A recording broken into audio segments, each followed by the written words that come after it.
بسم اللہ الرحمن الرحیم نحمدہ ونصلی علی رسولہ الکریم اما بعد 15 روزہ اسلامی عقائد کورس کا 10واں عنوان ہے کہ عقیدہ مدار نجات کیوں ہے۔ اللہ تعالیٰ نے ہمیشہ کی نجات کا مدار عقیدے پر کیوں رکھا ہے کہ عقیدہ درست ہوگا تو ہمیشہ کی نجات ملے گی، عقیدہ درست نہیں ہوگا تو ہمیشہ کی نجات نصیب نہیں ہو سکتی۔ ایسا کیوں کیا ہے اللہ تعالیٰ نے؟ تو اس کی وجہ ہے، وجہ یہ ہے کہ اللہ تعالیٰ نے انسان کو پیدا کیا ہے ایک مقصد کی خاطر، اور وہ جو ہمیشہ کی نجات رکھی ہے وہ اسی مقصد کے ساتھ رکھی ہے۔ مقصد کیا ہے؟ اللہ تعالیٰ کو پہچان کر اللہ کی عبادت کرے، عبد بن جائے، اور عبد بننا عقیدے کے بغیر نہیں ہو سکتا۔ تو وہ جو جس مقصد کے لیے اللہ نے پیدا کیا، ہمیشہ کی نجات اور ہمیشہ کا انعام اور جنت کو اس مقصد کے ساتھ جوڑا ہے۔ تو اب یہ بالکل واضح بات ہے کہ اللہ نے پیدا کیا ہے اور مقصد بتایا ہے، جو اس مقصد کو پورا کرے گا اس کے لیے یہ انعام رکھا ہے۔ تو جب پیدا کرنے کا مقصد ہی ایک خاص ہے تو ہمیشہ کی نجات بھی اسی مقصد کے ساتھ جڑی ہوئی ہے۔ جب وہ انسان اس مقصد کو بھی پورا نہیں کرے گا، اس مقصد کو پورا نہیں کرے گا، پھر اس کو ہمیشہ کی نجات بھی حاصل نہیں ہوگی۔ اور مقصد کیا ہے؟ اللہ تعالیٰ کو پہچان کر عبادت کرنا۔ جب تک عقیدہ درست نہیں ہوتا اللہ تعالیٰ کی پہچان نہیں ہوتی۔ یہاں ایک سوال کیا جاتا ہے کہ ایک آدمی، ایک انسان بہت شریف الطبع ہے،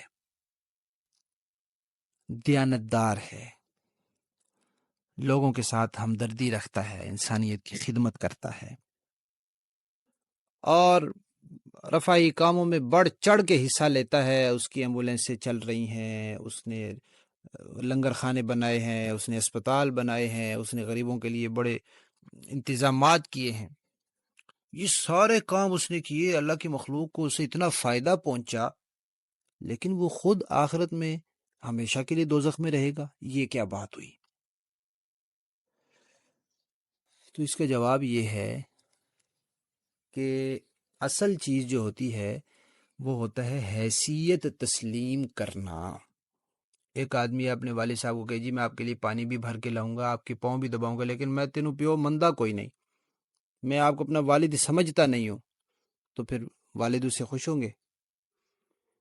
ایک شاگرد ہے، استاد کو کہے جی میں تمہیں استاد تو نہیں مانتا، لیکن میں آپ کے برتن بھی دھوؤں گا، میں آپ کے گھر کا سودا سلف بھی لاؤں گا، تو جب وہ دل سے اس کو استاد نہیں مانتا تو اس کے یہ کاموں کی کوئی حیثیت اور وقعت نہیں ہے۔ تو جب ایک بیٹا والد کی حیثیت تسلیم نہیں کرتا تو والد کے لیے جتنا مرضی کام کر لے اس کی کوئی حیثیت نہیں ہے۔ ایک شاگرد استاد کی حیثیت نہیں تسلیم کرتا تو اس کی جتنی مرضی ظاہری خدمت کر لے اس کی کوئی حیثیت نہیں ہے۔ حتیٰ کہ ایک ملک کا رہنے والا ایک آدمی بڑا باصلاحیت ہے، بڑا قابل ہے، بڑا ماہر سائنسدان ہے، اور اس سے ملک کو بڑا فائدہ پہنچ سکتا ہے، بڑی ترقی ہو سکتی ہے، لیکن وہ ملک کے آئین کو نہیں مانتا، اس سے بغاوت کرتا ہے، اس کی حیثیت کو نہیں تسلیم کرتا، تو وہ ملک اس کی خدمات کو نہیں دیکھتا، وہ کہتا ہے اس کو سزائے موت دو۔ دنیا کا ہر ملک یہی کہتا ہے۔ تو یہ ہر ملک یہ بات تسلیم کرتا ہے کہ اصل چیز جو ہے وہ حیثیت تسلیم کرنا ہے۔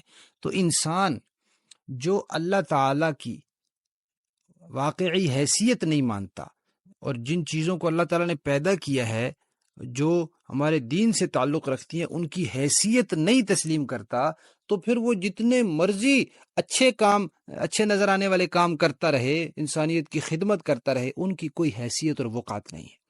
تو اللہ تعالیٰ نے نجات کا مدار رکھا ہے اصل حیثیت تسلیم کرنے پر، اور ہمارے دین میں سب سے زیادہ اہمیت اسی چیز کی ہے۔ آپ دیکھیں تہجد کی نماز جو ہے وہ سنت ہے، آپ پڑھیں، لیکن اگر آپ اس کو فرض سمجھ کے پڑھیں تو یہ بدعت ہو جائے گی اور بجائے ثواب کے گناہ ہوگا۔ کیوں؟ آپ نے اس کی حیثیت کو بدل دیا۔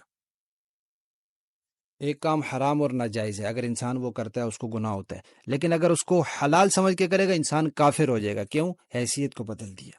تو شریعت کے اندر سب سے بڑا جرم یہ ہے کہ کسی چیز کی حیثیت کو بدل. بدعت کیا ہوتی ہے؟ یہی ہوتی ہے کہ ایک چیز کو شریعت نے عبادت نہیں کہا، اس کو انسان عبادت سمجھ کے کر رہا ہوتا ہے. شریعت نے اس کو نیکی نہیں کہا، یہ اس کو نیکی سمجھ کے کر رہا ہوتا ہے. شریعت نے اس کو مستحب نہیں کہا، یہ اس کو مستحب سمجھ کے کر رہا ہوتا ہے. یہی تو بدعت ہے. اس کو کام تو اچھا ہوتا ہے، اذان ہے، اب اچھا کام ہے، اللہ کی توحید ہے، حضور کی رسالت ہے، لیکن میں عید کی نماز سے پہلے اذان دوں تو یہ بدعت ہے. شریعت نے اس موقع پر نہیں بتائی اذان، میں اس کو ثواب سمجھ کے، نیکی سمجھ کے دے رہا ہوں، تو یہ بدعت ہے، اس کا وبال ہوگا. تو نجات کا مدار اللہ تعالیٰ نے اس بات پر رکھا ہے کہ جو اصل حیثیت ہے اس کو تسلیم کیا جائے، اور وہ عقائد سے ہی تسلیم ہوتی ہے. جب عقیدہ صحیح ہو جاتا ہے تو حیثیت تسلیم ہو جاتی ہے.